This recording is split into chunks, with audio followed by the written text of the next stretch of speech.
Salut à tous, j'espère que vous allez bien. Aujourd'hui, on va faire un tutoriel sur comment améliorer les bacs Ikea ou que vous trouvez ailleurs, vous savez, que vous mettez dans les cubes.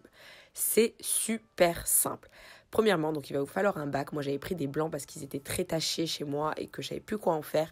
Je suis venue faire 2 trous. Donc les trous, vous les faites selon ce que vous allez passer. Une petite corde, une grosse corde, une poignée, peu importe. Vous faites des trous à la distance que vous souhaitez et à la grosseur que vous souhaitez. Donc une fois que c'est fait, vous allez retirer l'espèce de poignée en tissu que vous avez. Donc vous la coupez bien à ras sur les côtés et pour le haut, vous faites comme vous voulez. Ou vous coupez à ras de la doublure ou vous laissez un petit peu dépasser pour faire une frange. Le plus important, c'est de bien dégager en haut des coins. Il faut vraiment qu'il n'y ait rien, comme ça vous pourrez passer le plastique en entier sans que ça fasse des accros, pour que ça fasse bien propre, pour bien que le plastique colle.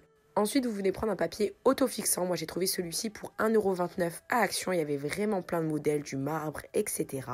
Surtout, vous coupez bien 5 cm autour pour bien recouvrir les côtés. Et vous venez couper simplement en ligne droite. Alors, je viens le décoller puisque c'est un papier autofixant sur un côté. Donc, vous venez bien coller à ras puisque de toute façon, le reste va dépasser. Donc, vous en foutez. Il faut juste que ça soit bien propre au ras en haut de la poignée. Donc, une fois que ça c'est fait, vous l'étalez, vous le marouflez, vous enlevez l'air, vous le collez bien et vous venez rabattre bien sur les côtés.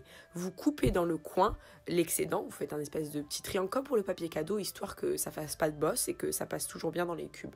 Ensuite, si vous voulez vraiment une frange, vous venez la terminer à la pince à épiler, mais je préfère vous prévenir, asseyez-vous dans votre canapé tranquille, parce que c'est quand même un processus assez long.